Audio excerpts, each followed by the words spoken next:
Hej så gutter og gudinder. Jeg laver bare lige sådan en lille update-video her, fordi jeg har lige opdaget noget rimelig spændende omkring det der HK-LAN-værk. Endnu en gang har Dansk Metal lige kigget sig lidt omkring og sagt, vi synes egentlig ikke, der er nok penge til den der StarCraft 2-turnering, som vi sponsorerer.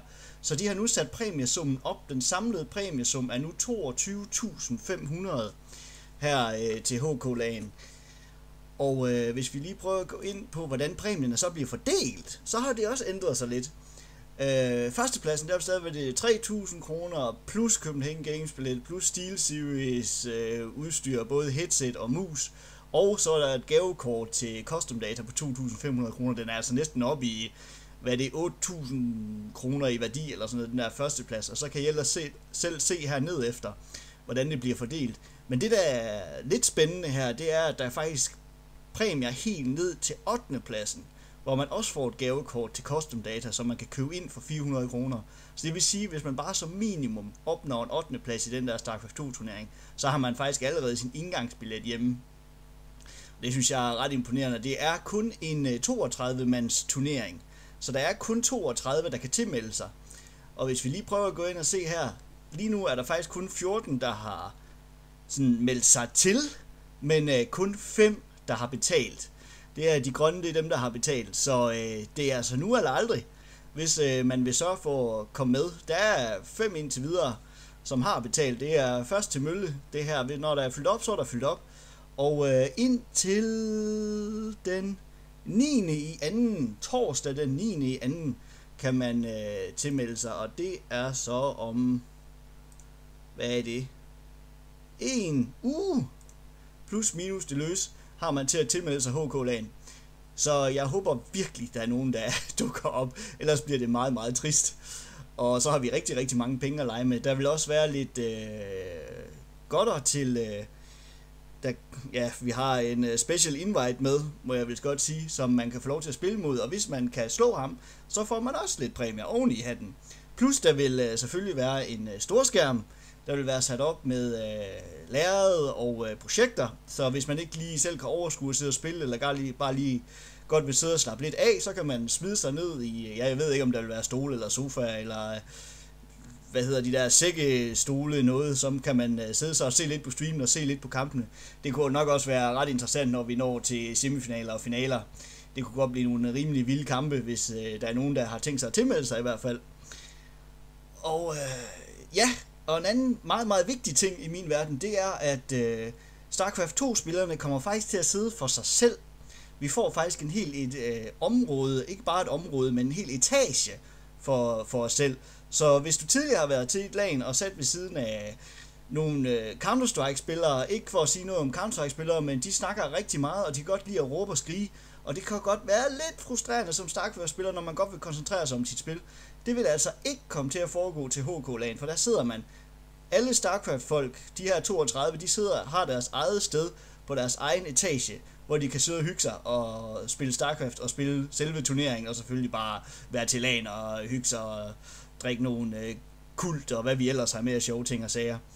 Og til slut, så vil jeg... det er slut, det er godt. Jeg er god til mine s'er. Vil jeg godt lige slutte af med en lille video, som HK-LAN har lavet for nogle år siden. Og vi stopper den lige her.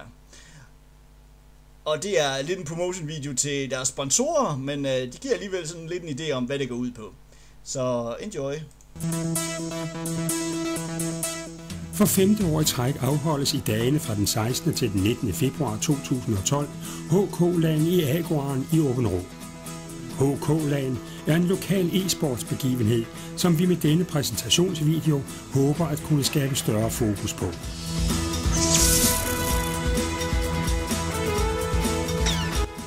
Målet er at gøre lokale forretningsdrivende opmærksomme på de muligheder, der ligger i en begivenhed af den art, og ikke mindst på chancen for ganske få midler at opnå rigtig god reklame.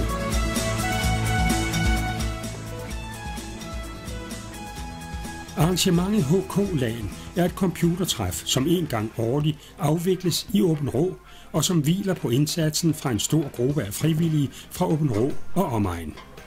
Arrangementet henvender sig til og samler hvert år deltagere fra hele Danmark og fra det nære udland.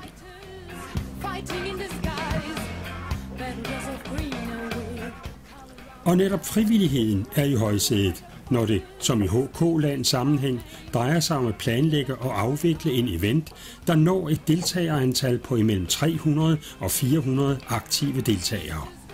Uden frivilliges indsats var arrangementet utænkeligt. Alle varer, der indgår i arrangementet, indkøbes hos lokale forhandlere, som vi har et godt samarbejde med.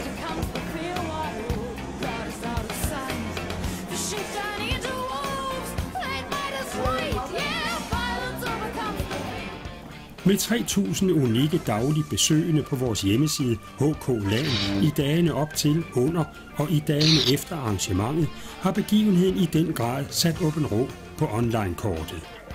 Kampene, der spilles under eventet, streames direkte til internetsider over hele verden og vises på store internationalt kendte hjemmesider for globale spillere som Cadric fra England, Raid More fra Tyskland, X-Plane og Gaming.dk fra Danmark.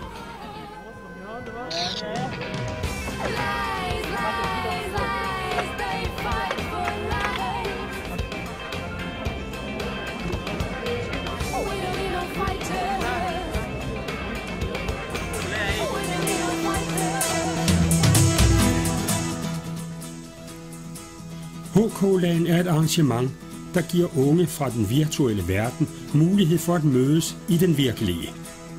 Under HK-LAN får de chancen for at møde e-sportens store stjerner. Unge med en status, der kan sammenlignes med den, der omgager stjernerne ved de mange musikfestivaler. Og stemningen kan sammenlignes med den, der opleves ved festivaler.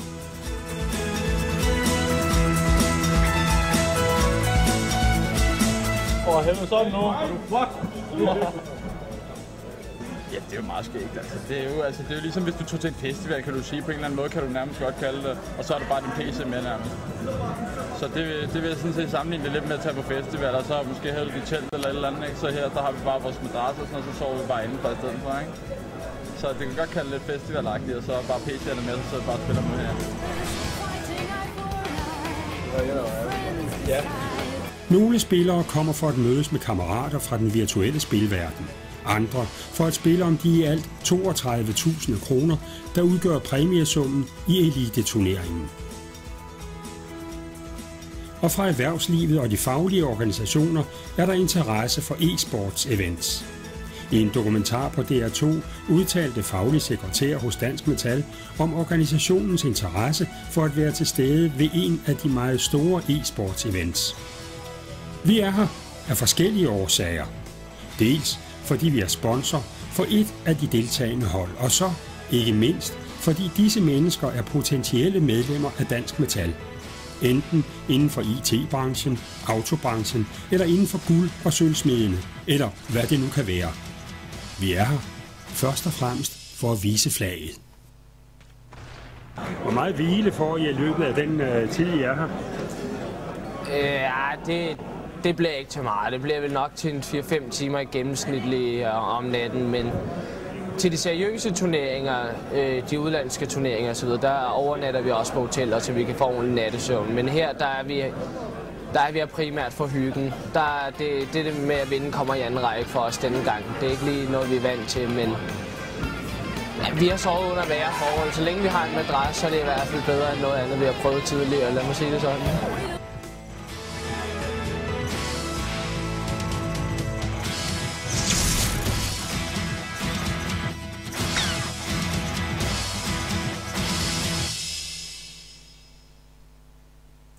Så ses vi til HK-LAN. Det tror jeg nok, vi gør.